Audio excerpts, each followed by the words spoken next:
Welcome to the most recent episode on this flats boat build. In this one, we're doing the pulling platform, and I had this completely custom made by Sam Campbell at SRQ Welding in beautiful Venice, Florida. And he did an amazing job. Stay tuned at the end of the video because I've got some footage that I put in of us figuring out where to put the rod holders, figuring out how to mount the net into this. I like to have the net right there in the platform, nice and handy. I've had it that way for years. I just like it that way. And Sam accommodated my every whim. I literally sent him a picture of something that I thought I liked. I wanted this little step in there because, you know, the older I get, the less likely I am going to stand on top of that. But my son-in-law is a partner in this boat, and he will be up there all the time. So I wanted something that was functional for both of us. I'll be able to stand on it, or sit on it rather. And right here, what you see him putting in place is this little step that I can either sit on, stand on, or if I'm sitting right up on top, I can put my feet on it. This is his shop. Obviously, I filmed this time-lapse with a 360 camera, so got some extra cool angles out of it.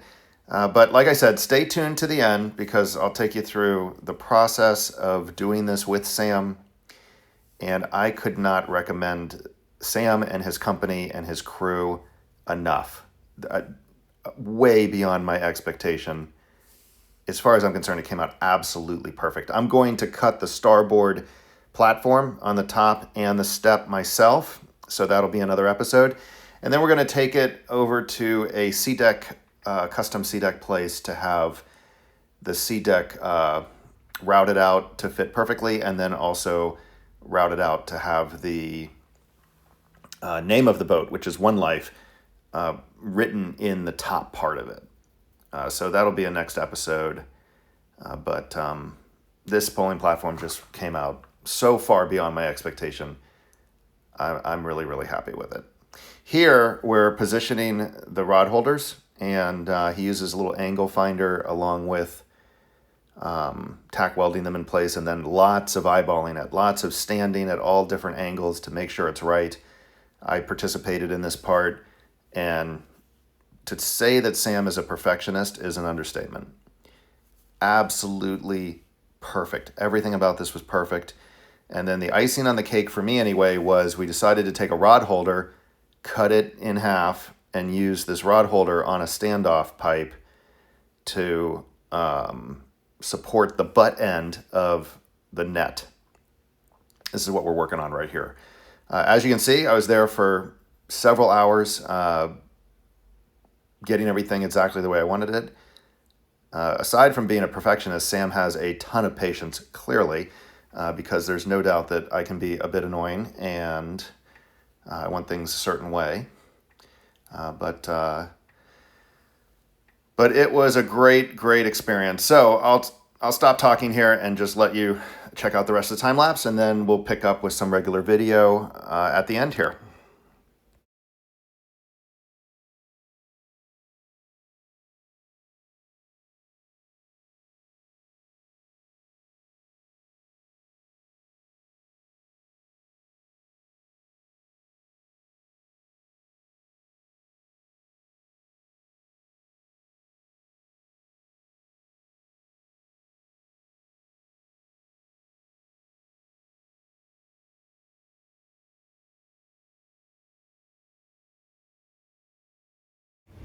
This came out amazing. He made these rectangular to match this. Freaking brilliant. This is what it looks like from the side. Looks so good.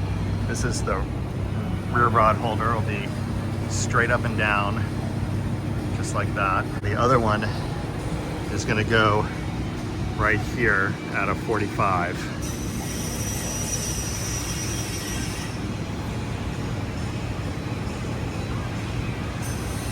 So nice.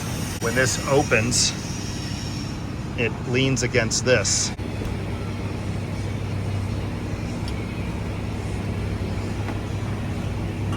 It can go out slightly like this. Okay.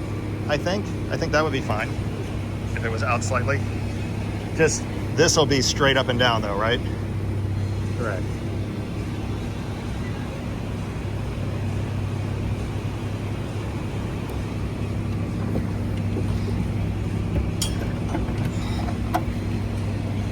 So I might have to put a little padding right here maybe. But fully opens.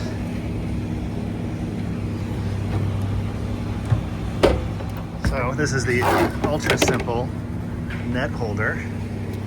We were fooling around with this thing and realized that you could just drop it right in here. Right here. And then there'd be a little pipe right there to hold the butt of it. But look how tight that is. It's perfect. How much do you think it weighs? Like, What's that? what do you think, 20 pounds? Maybe. Maybe 20 pounds. I was worried about weight. There's little holes drilled under where the weld is to let the gas through. Thought that was interesting.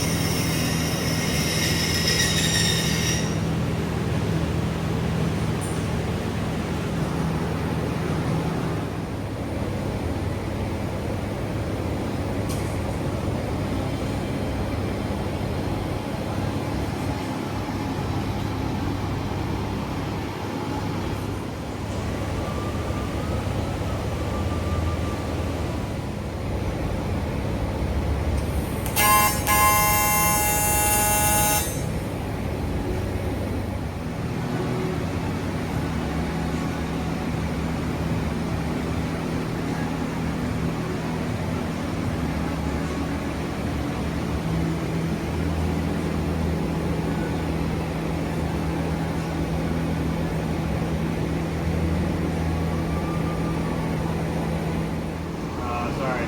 Grabbed, yeah, I was in the wrong spot. Go out, out, out, out, out.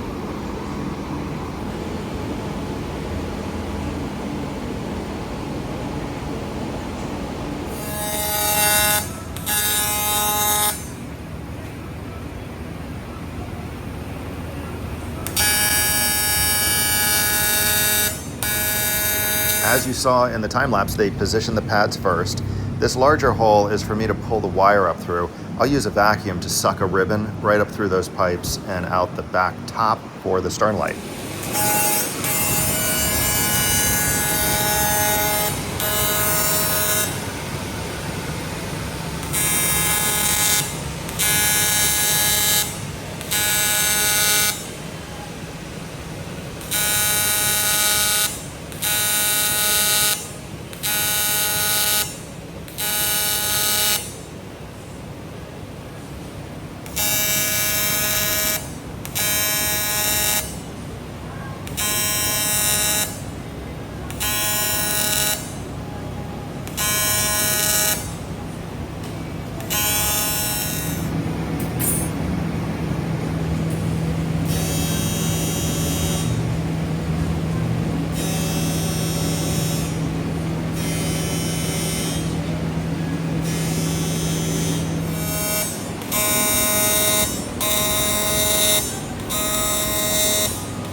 And here's the final, well, sort of final, because I mentioned I still have to cut out these two platforms, but let me show you an up close of everything completed back at the house. I'm so happy with it. Check this out. So here's a side profile with the rod holders installed. I'll get up there and show you how they'll, array out so they don't interfere with the power pole. These mounts are all through bolted. I did have to cut an access plate or an access hole in here that I'll put an access plate on later. I'll show you that real quick. So he didn't have a big enough hole saw, so we cut this. He just had a 2-inch hole saw. And what I'll do is cut this out 5 inches, put an access cover on there.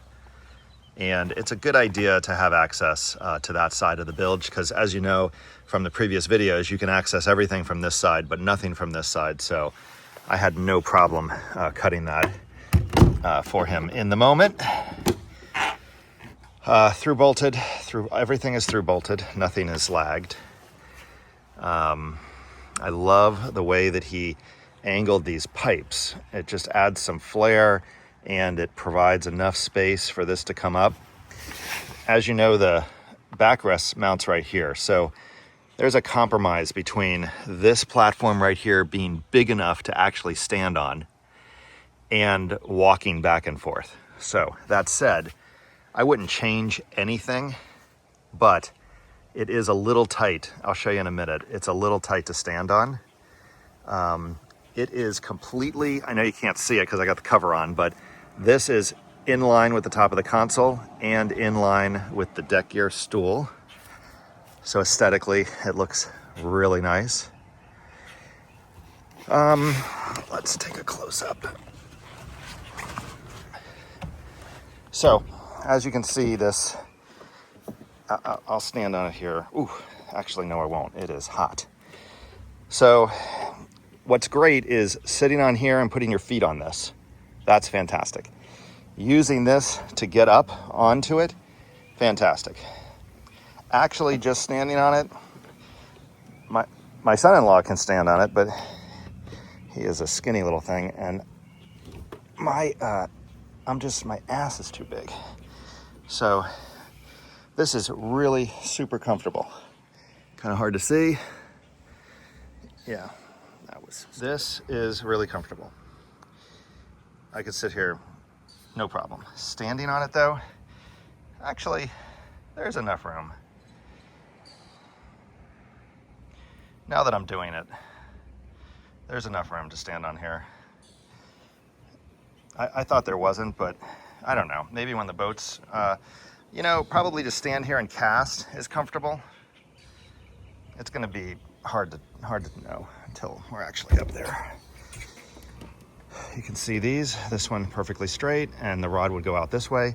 This one's at about 15 degrees and slightly angled, so it comes out to about here. So if we're trolling, it'll completely clear the power pole.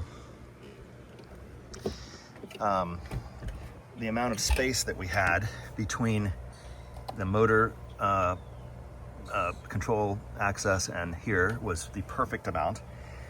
And you can see how this is the top of a rod holder. I didn't put the, he put the white things in here. I didn't do that. And I guess I'm kind of wishing I had another one of these to stick in there. I might go get one. In fact, I think I will for sure put a white thing in there because it'll snug up with the net in there. These tabs get drilled, and then these are not welded on top. These are welded on top because I'll have to take the router and route out the back of the starboard. And there's really no purpose. This is so small. There's no purpose to weld the top of this, and it just makes less work for me. I just have to notch it right here, here, and here, because the starboard will not lay flat on this. You have to route it out. And that's it. That's all there is to it. I think it came out so good.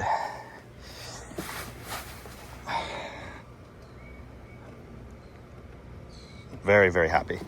The motor tilts completely up. You can turn the motor completely up, and you can take the cowling off pretty much every direction except straight up. So very well thought out from that perspective. As you can see, we have these rod holders mounted. I'll put a video on that. We're going to turn this into a overboard discharge. That's coming up, and then I need to finish up the stereo and do all that work. Please subscribe, because I probably have at least 2 or 3 episodes left on this flats boat, and then I'll do a complete once-over of everything. And then I'll probably do one more video of everything actually working out on the water, and that'll wrap it up. So please subscribe, and thanks for watching, and I hope you like these videos. See ya.